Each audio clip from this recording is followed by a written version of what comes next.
Future's now, old man.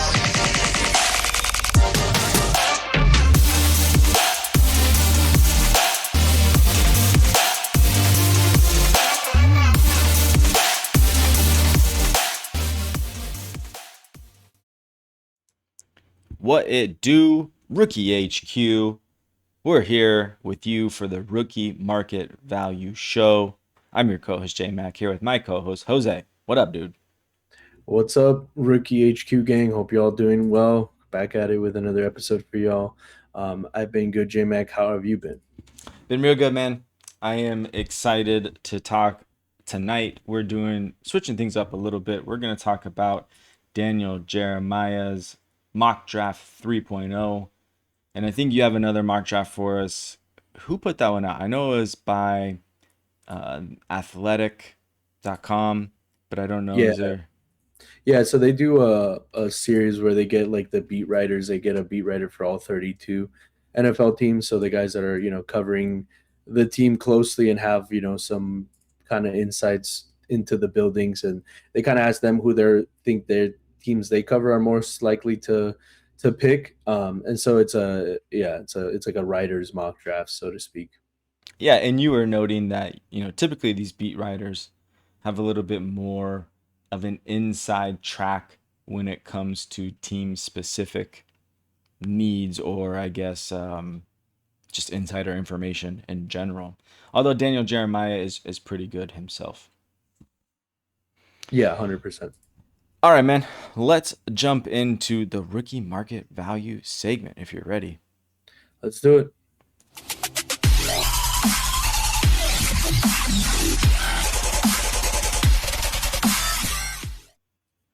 All right, as we said at the top here, we're going to be diving into Daniel Jeremiah's mock draft 3.0, as well as the athletics news beat. How we calling it? Yeah, the beat reporters Beat mock draft. reporters.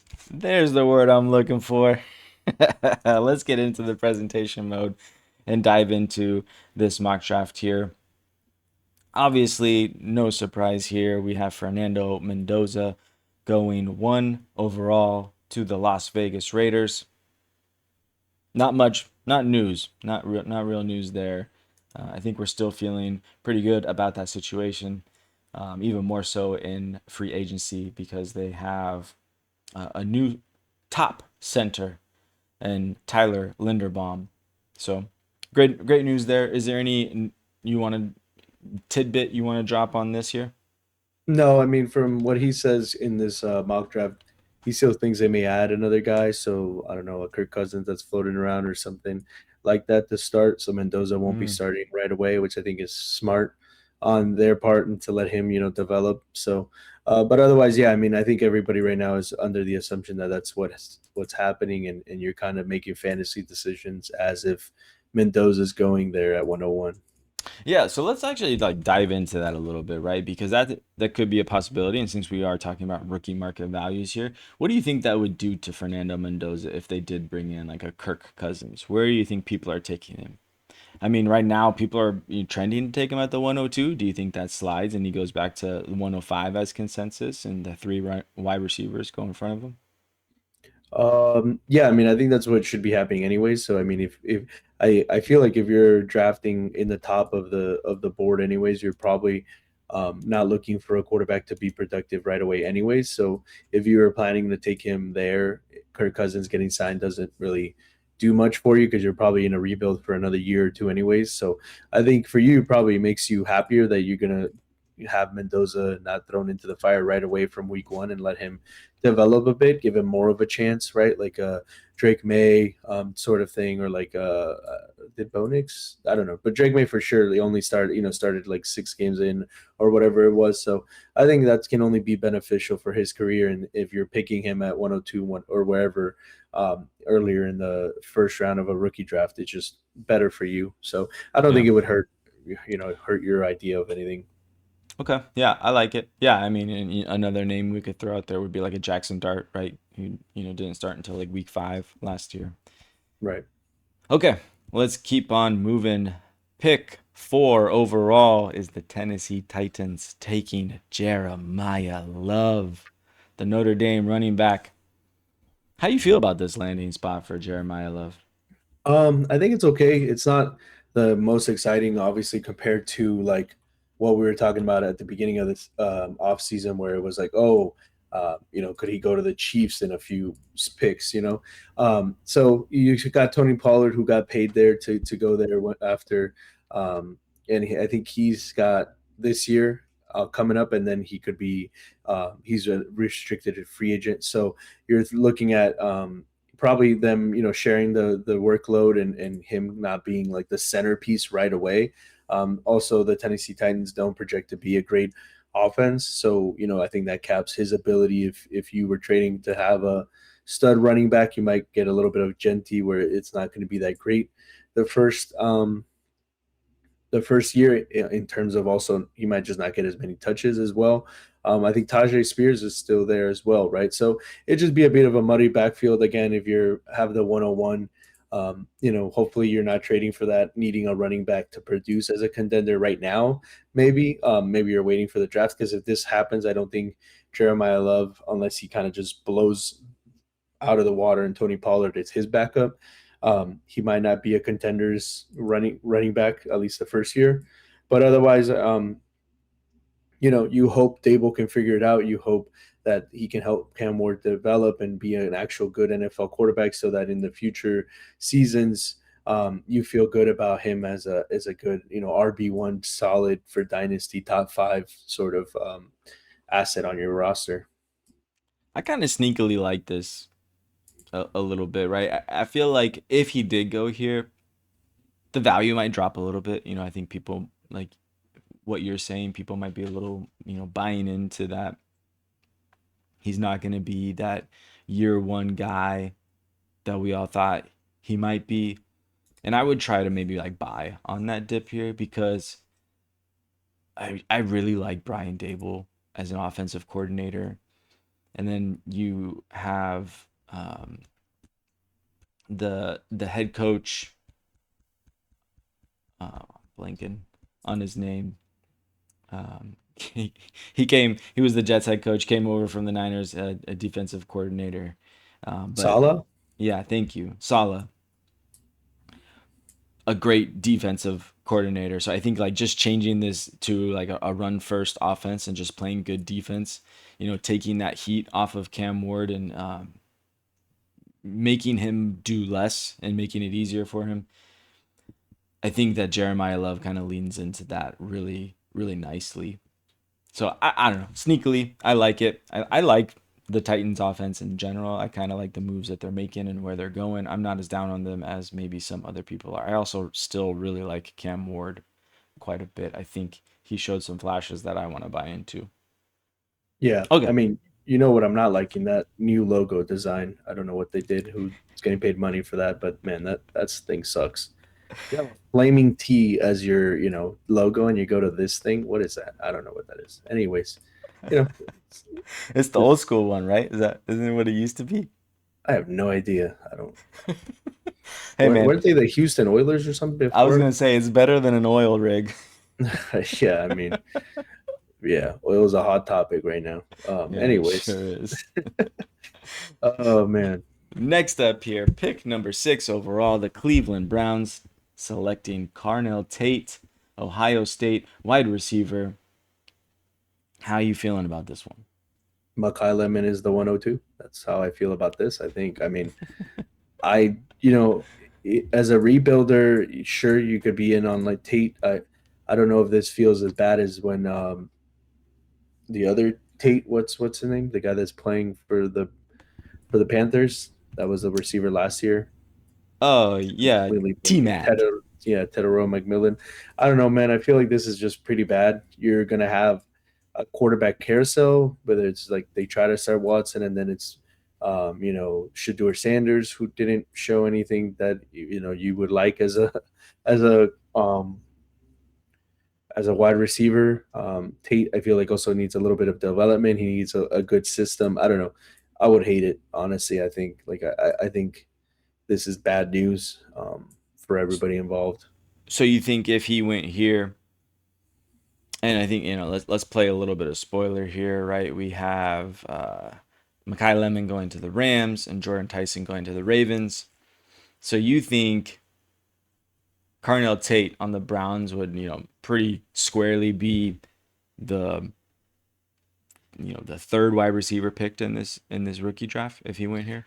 No, I think Tyson, at least with this landing spot that we're seeing here, wouldn't over jump him. I think for both of us, it's not. I think we're in the same boat where the landing spots for Tate and Lemon is kind of going to decide who we would prefer at the second overall rookie spot.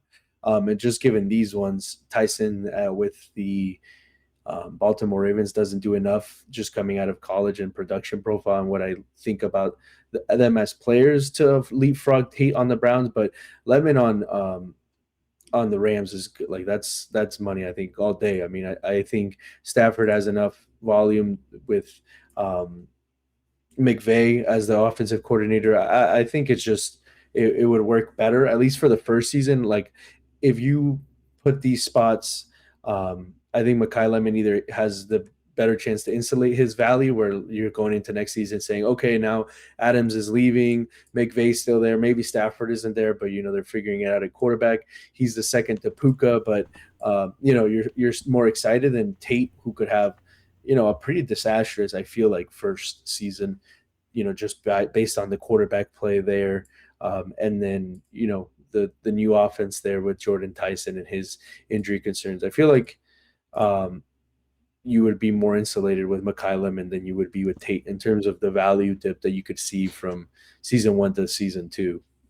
Yeah, that's fair. I mean, because you could explain away what Makai Lemon if he had bad numbers, right? You could just say, "Well, that was expected." I'm still high on the talent, still high on the landing spot. This is good news. Yeah. Yeah, No, I'm 100%. with that. Yeah, and I mean, I've definitely I need to be better about that process about buying into these wide receivers that go into these landing spots where you're going to need to wait a year. Although to be fair, right, I feel like the counterpoint to that is maybe you just don't draft them, and then maybe you try to get into them in the next year when they are a little bit cheaper. I think I made that happen really well and got into JSN before the breakout season.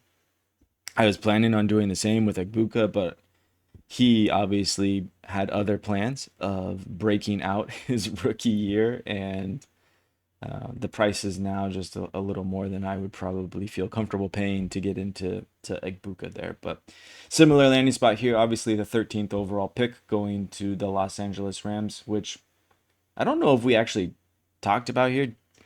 Do they have this pick in the 13th overall? They did have two picks in the first round before they Yeah, because traded. this is Atlanta's. Okay, So they yeah, traded, I'm pretty sure they traded out of their own and right. then When they picked up kept the Atlanta. the cornerback from the Chiefs, right? Yeah, I believe so. Okay, so Makai Lemon, 13th overall to the Rams, wide receiver out of USC. I, yeah, I mean, kind of like you said, this is probably the scheme that we want him to go to. This is the right fit. It's got the capital, a top 13 pick here. I don't know that there's much more to say here. I guess maybe the only hesitation is, Matt Stafford doesn't have the longevity of a career that we would feel comfortable with buying into, this wide receiver here. And obviously he'll be in the shadow of Puka Nakua for however long that relationship would be. And, you would expect Devontae Adams to kind of fall to the wayside if they made this pick over the next couple years, but you never know. He feels inevitable at this point. Yeah, I mean, I think it just feels like the automatic kind of replacement, even though Makai Lemon and Devontae Adams aren't like similar players in what they do, just in terms of the position on the offense, he feels like just the direct replacement for targets going into next year. And it's just like, do you have confidence in the Rams figuring out quarterback once Matthew Stafford retires and McVay needs to continue, to coach? Because I don't think McVay's gonna be done when Stafford is done than you do on the Cleveland Browns figuring out quarterback and having somebody to give positive seasons to Carnell Tate. I think that's kind of what it would come down to. Like, I mean, you feel way better about the Rams figuring it out, doing what they need to do. If they need to go trade first, if they need to go do what they need to do and be aggressive to continue with their window, right? They just traded first for a defense, which tells me either Stafford, unless something bad happens in terms of his health, is planning to continue to play a little bit longer than he said, I'm back one more year, and maybe he is just taking a year to year, or they have a thought that their contending window is not just this one year, right? Because they paid that McDuffie a lot of money and traded first, and we've seen the Rams do that for Super Bowl windows into multiple years. So if Stafford decides to hang it up, the Rams don't seem like a team that's just going to be like, oh, geez, I guess maybe we'll get Kirk Cousins or whatever guy Tua off his 1 year, or Kyler. Like they seem like they would be aggressive about getting a free agent or aggressive about trading for a player. So I just have a lot more confidence in whatever wide receiver goes, if they are going to select a wide receiver in this spot, than like the Browns or some of these other teams um, that are selecting these top wide receivers that we're excited about. Yeah, that's a good point. Les Snead is a very aggressive general manager, and typically makes some good moves there that are aligned at the very least with what the team is trying to accomplish. All right, let's move on to the next one here. Try to burn through these other ones pretty quickly so we can fit in two of these drafts. Pick number 14, Jordan Tyson to the Baltimore Ravens, Arizona State wide receiver. This one is kind of like I think like a little bit of a mixed bag here, right? I mean, would you assume Jordan Tyson steps in here as the wide receiver one over Zay Flowers, or do you think that there's more of a little bit of camp battle to go on there? Uh, I think of talent, like coming out of school, there's somewhat similar projection in terms of like not the same player, but what they could be. Like I don't think either one of them for me is necessarily great at being the one all like number one option, but I think maybe they could complement each other very well as 1A 1B, right? Doing different things on the field if Tyson can stay healthy, and then Lamar can kind of find his groove back. I wouldn't hate it. It's not the worst thing in the world for the Ravens to get another weapon, and for Tyson to go develop. Okay. Yeah. No, I dig it. Let's leave it there. I think I like the idea of them being 1A, 1Bs. I also kind of like the note here with Declan Doyle, who may see some similarities between Arizona State product Jordan Tyson and a player he coached with the Bears last season, Luther Burden III, who everyone is very high on. Okay, next up we have pick number 16 overall with the New York Jets selecting Omar Cooper Jr., Indiana Hoosiers wide receiver. Yikes. Yeah, I mean, I think this kills a lot of the hype, right? I mean, a lot of people are thinking Garrett Wilson is in kind of fantasy football jail, purgatory. Who's the quarterback? What's happening? It's going to be Geno Smith. Is that exciting? I mean, obviously, that's not the future. Do you trust the Jets to get a quarterback pick right? I mean, history tells us no. So are you just going to have a second Garrett Wilson type of player where now you're just not very excited to have this player because of the fantasy implications of how bad the offense might be. So I think that kills Omar Cooper Jr. in terms of his hype that he's been getting. I think in terms of the mock draft that we went over on the main episode, if you guys are catching us on Rookie HQ, you guys should go check that out. But we talked about him being in the back half of the first. I think this would have other people pushed ahead of him because of this landing spot. Yeah, even with the draft capital too, right? That's Yeah. yeah, counterproductive, I feel like.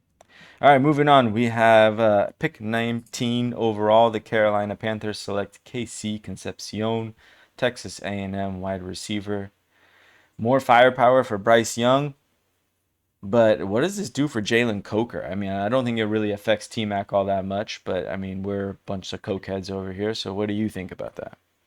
Yeah, I mean, I think the powder's drying up a little bit there if they draft him, because I mean that's pick 19. It's not super high in capital, but you're investing again in the first round for a wide receiver. If the Panthers do that, then it kind of signals that maybe they don't feel as good about Jalen Coker, right? Because that would be Right. back to back years. making a first round pick in for Yeah, wide good receiver, point. right? Like it does not scream confidence um, in who you have in your wide receiver room, right? Yeah. I think a good analogy for Jalen Coker here would be like, in Scarface, like the first half of the movie is just like him establishing himself, having fun, spending money, and then the second half is just him just getting beat up and you know, dragged down. Like that's Jalen Coker if they draft Casey Concepcion. The second half of Scarface, man. Yeah, 100%. All right, let's move on here. The next pick we I have. do have to warn the audience. J Mac is going to attempt to keep his pants on for this part, but shield your eyes It's just too in late. case. They're already off. Yeah. Kenyon Sadiq to the 49ers. I mean, look, out of all the picks that we've talked about, if it happened this way, I think this is the one that fantasy, people would be the most excited about. It's, you do have a Kittle who the 49ers love, but he's injured. He's probably going to miss, I feel like, a good amount of the season, which gives Sadiq a great amount of time to cement himself. And then going into the future in a Kyle Shanahan offense, we've seen what George Kittle can do, who's an amazing player, amazing physical specimen, but Kenyon Sadiq is on another level. This could be the tight end one for years to come if he goes there and Kyle Shanahan uses him correctly. Like it would be awesome. Yes, keep talking. Yes. No, I mean it makes a ton of sense too, right? I mean Kenyon Sadiq gets comped to, at least in the combine, to Vernon Davis. So I mean, it makes a ton of sense for Kenyon Sadiq to come over there, and like you said, he could be the protege to George Kittle. It may not be year one. The only thing that I would say I would pour cold water on this actually happening was, they gave that contract extension to oh my gosh, Angus. thank you, Tonjes, and it doesn't really make sense for them to spend this pick here, but the wide 49ers just never cease to amaze me what they do with their first round pick. All right, last up, the last and ninth final skill player in the first round, Daniel Jeremiah has pick 32 with the Seattle Seahawks selecting Jadarian Price, running back out of Notre Dame. This would definitely shift some value here. Where do you think Jadarian Price goes if he gets this landing spot and this capital, first round capital to the Yeah, Seahawks? first round capital to the Seahawks. We've seen what their run game is like, and what they can do there with under McDonald. Is it McDonald? It is not McDonald, right? Yeah. McDonald had a Seattle farm. Yeah, I mean, I think this would be exciting. Any running back that it was. I mean, I would love it to Yeah. be Jonah Coleman because I'm not a huge Jadarian Price, but you'd have to kind of follow the NFL's lead here. Even not loving Jadarian Price, me personally, and him going there, I mean, Zach Charbonnet, I doubt he's going to be ready for the season. All the other guys they have there are pretty much nobodies. And then you'd be looking at, if they didn't want to pick Kenneth Walker, they're probably not going to want to pick Zach Charbonnet unless, he has just a really stinker of a year and they could get him on the cheap, which means it'd be Jadarian Price's backfield going into next year, right? Going into the future. And they'd have spent first round capital on him. So it would feel good for dynasty value. It'd feel good for the 108 through the 110 through the 112 sort of pick range, where now you have another running back. Because right now it feels like with very little confidence, are you picking any running back besides Jeremiah Love in the first round of a rookie draft, which feels pretty bad. I mean, people I think will reach because people need running backs, but this would be great news, I think, for somebody like you who's been hoping that those kind of later round picks gain value. Yeah, I honestly, if the first round went the way it does here, I think Jadarian Price is probably getting vaulted up to like the 106, 107. I think he's probably combating, maybe even higher. Like, right? I mean, depending on, the hype that is put out there for him, um, I could definitely see that happening. I don't know that I'm going to be buying into it. I think with the interesting part of this too is Jadarian Price often gets comped to Kenneth Walker. He's kind of got that home run ability, but kind of leaves you wanting more with the, between the tackles or the every down back stuff. So maybe they get the replacement for Kenneth Walker at a much cheaper price. But I mean, if they did that, getting him in the first round, that's honestly not much cheaper, right? I mean, I still feel like it's a $10 million tag on a first round pick, if I'm not mistaken, even if it's the 32nd overall pick. Yeah, So I don't know. Yeah, the cap numbers for sure. But yeah, I mean, it would be interesting. I don't know what Seattle's needs are like after free agency and after what they did. So I don't know if this makes a lot of sense for them. But it would be great for fantasy, that's for sure. yeah. All right. Speaking of great for fantasy and a hard pivot onto your poo poo draft from the beat writer here. Only 6 skill players selected in the first round. It's poo poo. 7, but yeah, pretty much still the same. Yeah, I mean, we can kind of run through it. It's a little bit of the same here. They have Mendoza to the Raiders, obviously. They do have Carnell Tate going to the Saints, so that's a different landing spot. I mean, is not great, but I would like it a lot more than the Browns, that's for sure. Yeah, Yeah. 100% there.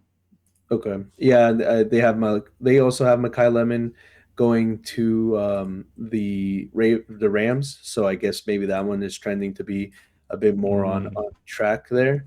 We kind of talked about that already. Yeah, definitely. That one, yeah, I'm buying into it.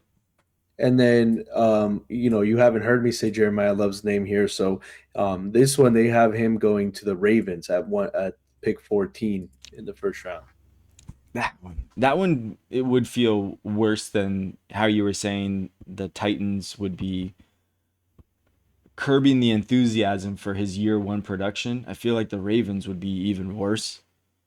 And unless we just assume that it's a split between him and Derrick Henry, and the young elusiveness of Jeremiah Love just overtakes King Henry. But either way, it's a sad story.